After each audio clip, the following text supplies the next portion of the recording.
Desde 88, porque antes disso era um pouco diferente, mas na Constituição de 88 se estabeleceu, principalmente nos municípios, a necessidade de ter um regime jurídico único e de ter carreiras no serviço público para atender a necessidade da população. Também foi a Constituição Cidadã que passou para os municípios uma série de responsabilidades que antes eram dispersas, eram dos estados ou da União ou nem existiam.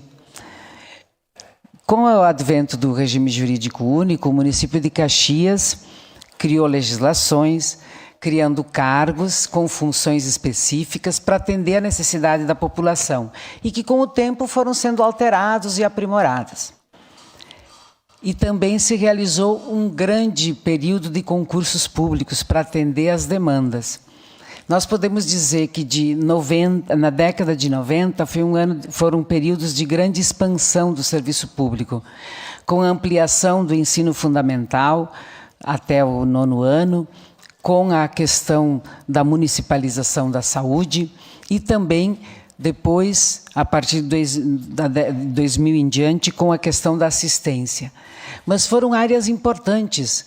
Antes de 88, por exemplo, nós não tínhamos nada de segurança pública no município. Nós tínhamos a educação era de 1ª a 4ª série.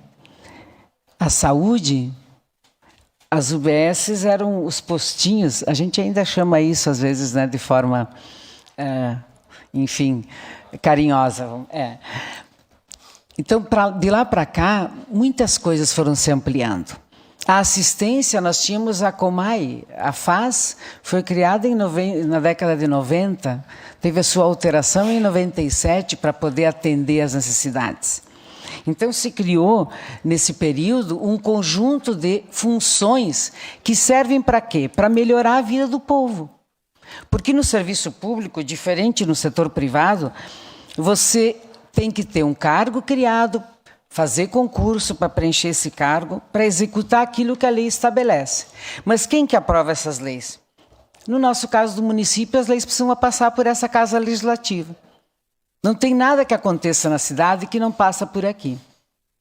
Então, muitas vezes o pessoal diz, os servidores tal não fazem isso direito, ou fazem, ou são muito rigorosos.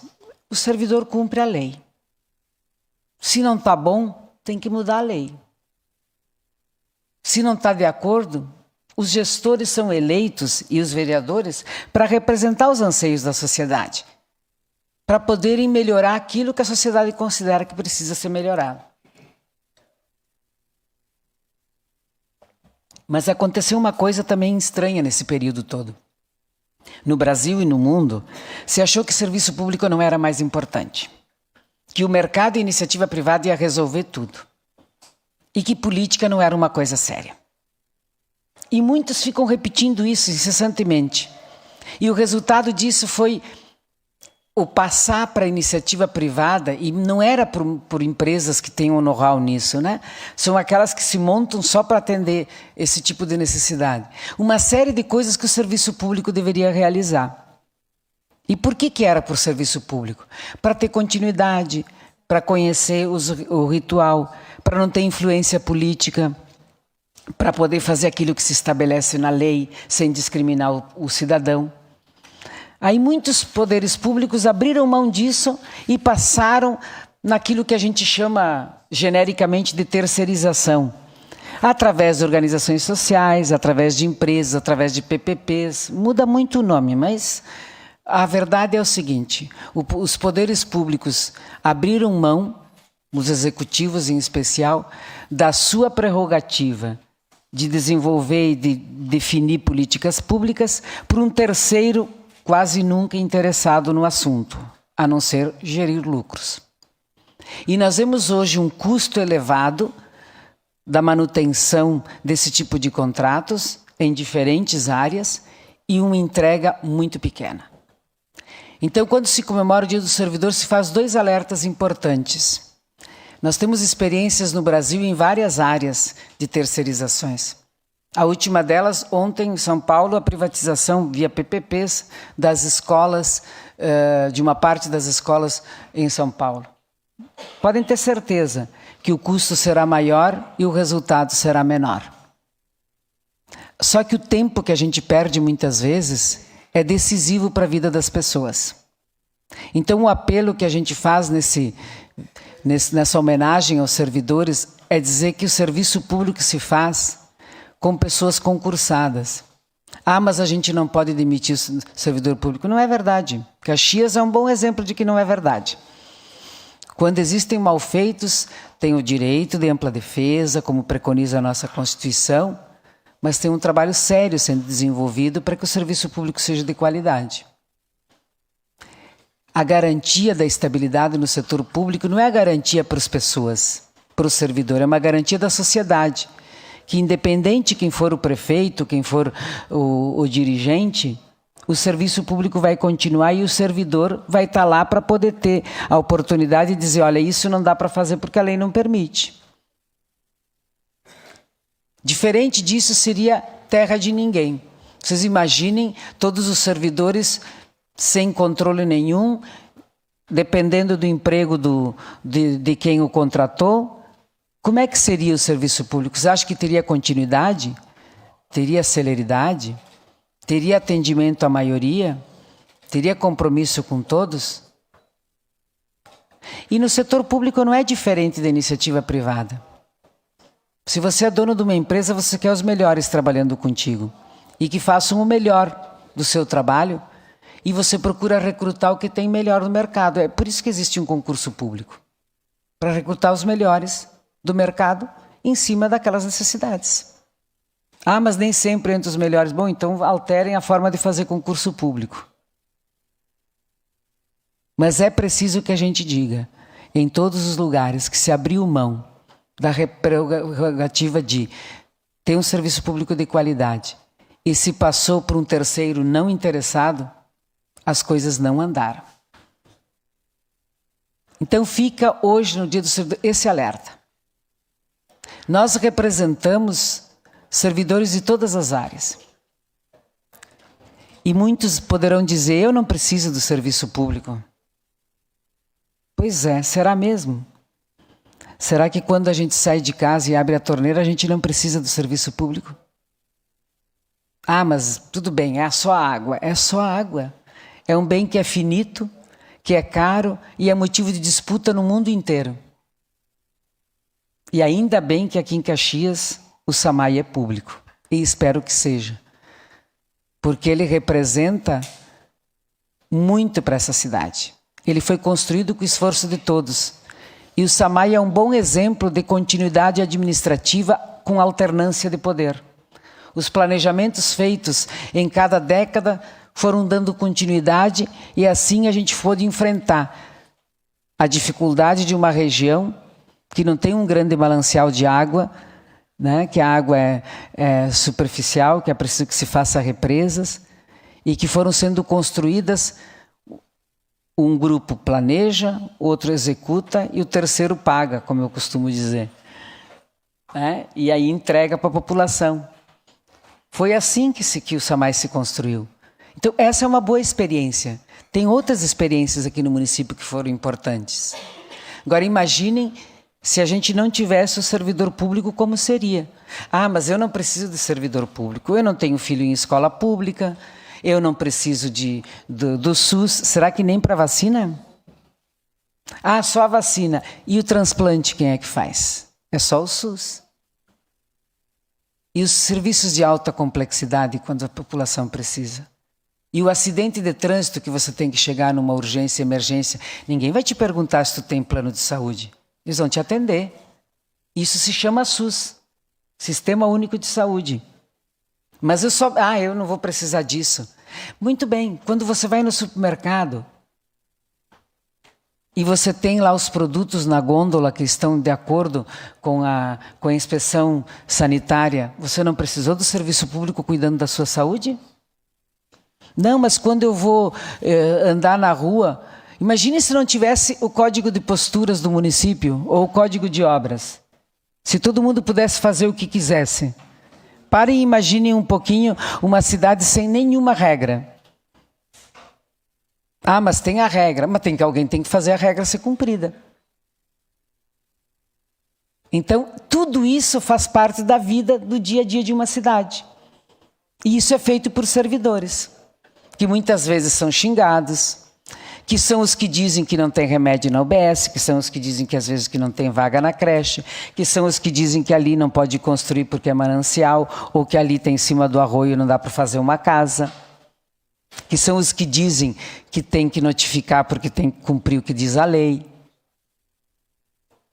que são os que às vezes aplicam uma infração de trânsito porque a gente passou no sinal vermelho, que são os que estão ali tentando garantir a segurança, que são os que fazem o cadastro único para ter direito aos benefícios do BPC ou do Bolsa Família, que são os que estão lá na ponta, desde a vacina até o curativo. Tudo isso é feito por servidores públicos, que quando fazem concurso abdicam de uma profissão que pode ter ganhos imediatos para ter uma carreira a longo prazo, que vão se especializando todos os dias, porque a nossa categoria tem um nível de especialização muito elevado. Não é que seja demais, mas ele tem que ser reconhecido.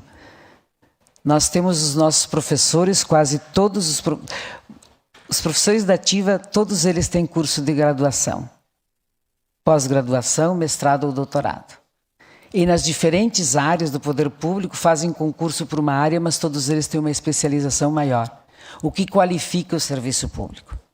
Então, nesse dia, a homenagem é para aquelas mulheres, porque nós somos maioria mulheres, que quando têm igualdade de oportunidades, mostram que são capazes e que ocupam espaços importantes no serviço público. Na área da fazenda, da procuradoria, da educação, da saúde, da assistência, da fiscalização, na engenharia, em todas essas áreas, nós temos mulheres ocupando. Isso prova de que nós podemos ser o que a gente quiser, desde que a gente tenha a mesma oportunidade para poder exercer as nossas profissões. No serviço público, além da qualificação e de estarmos em todos os lugares, nós também temos uma grande dedicação.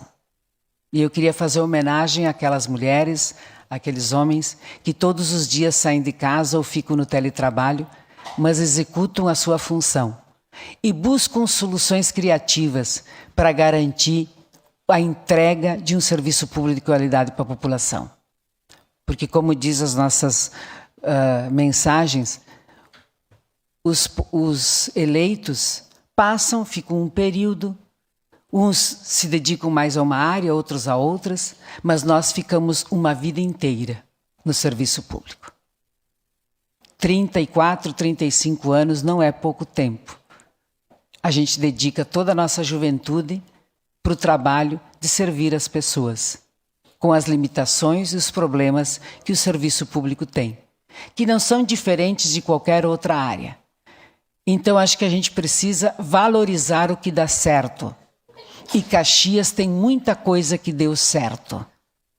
E uma delas é um serviço público de qualidade, buscando driblar os problemas e entregar e fazer boas entregas à população.